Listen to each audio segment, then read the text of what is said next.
¿Cómo empezó la vida?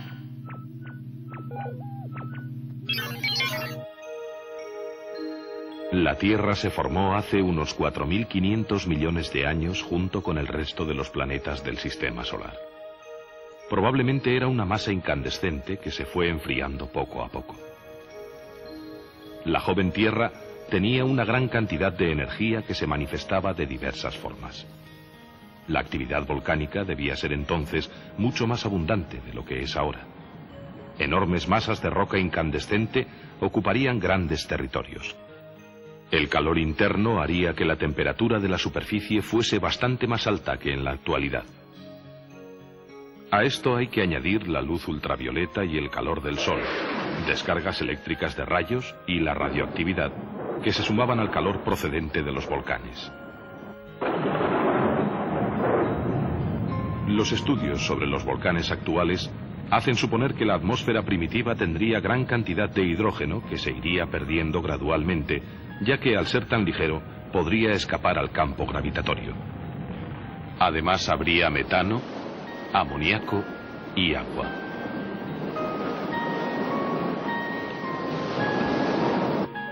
En 1924, el científico soviético Alexander Oparin lanzó la teoría de que la vida se podía haber formado a partir de esos componentes primitivos de la atmósfera, sometidos a tremendas descargas eléctricas.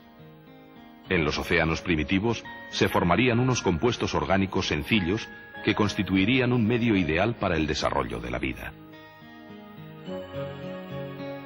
En 1953, Stanley Miller de la Universidad de Chicago, con la ayuda de Harold Urey, reprodujo en un laboratorio la atmósfera primitiva mezclando metano, amoníaco, agua e hidrógeno.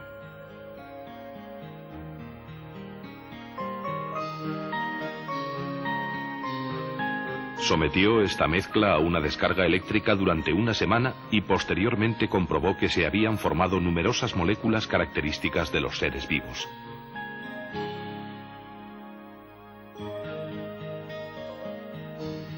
Miller demostró que los gases de la atmósfera primitiva de la Tierra, expuestos a una gran cantidad de energía, pudieron combinarse para formar compuestos orgánicos similares a los que se encuentran en los seres vivos.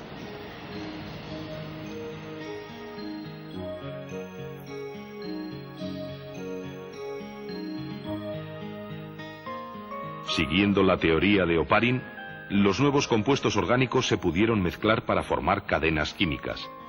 Con el tiempo, algunos de estos productos químicos en forma de cadena se asemejarían a las proteínas actuales.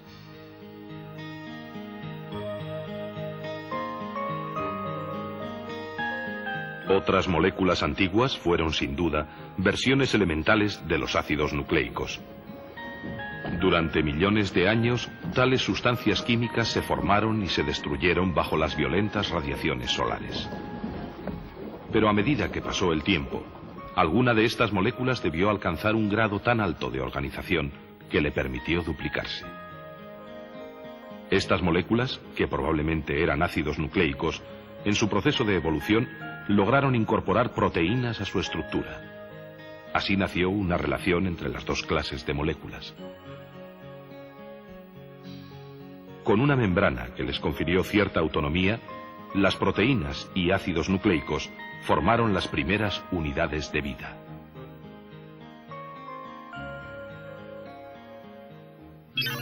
Los primeros organismos.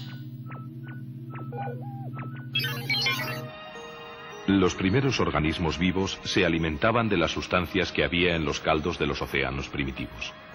Este tipo de alimentación, mantenido durante varios millones de años, debió acabar con las reservas de materia orgánica. Por eso, unos 1000 millones de años después de la aparición de la primera célula viva, algunos organismos pusieron en marcha el proceso de fotosíntesis. Las células primitivas utilizarían la energía solar para transformar anhídrido carbónico, agua y sales minerales en alimento y liberar oxígeno al medio. Así, aparecieron los primeros vegetales, los llamados productores primarios, hace unos 2000 millones de años. El oxígeno resultante de la fotosíntesis se liberaba a la atmósfera y empezó por oxidar las rocas de la superficie del planeta. Después se fue acumulando en la atmósfera hasta que se acabó formando la capa de ozono, que absorbe la mayor parte de las radiaciones ultravioletas del Sol.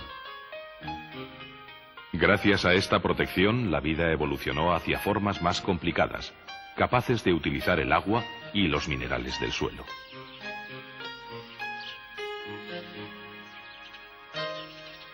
Harían falta millones de años para que los organismos vivos fueran adquiriendo el aspecto con que ahora los conocemos. ¿En qué momento empezó la vida exactamente? ¿Y por qué tomó una forma determinada y no otra? Son dos preguntas todavía sin respuesta.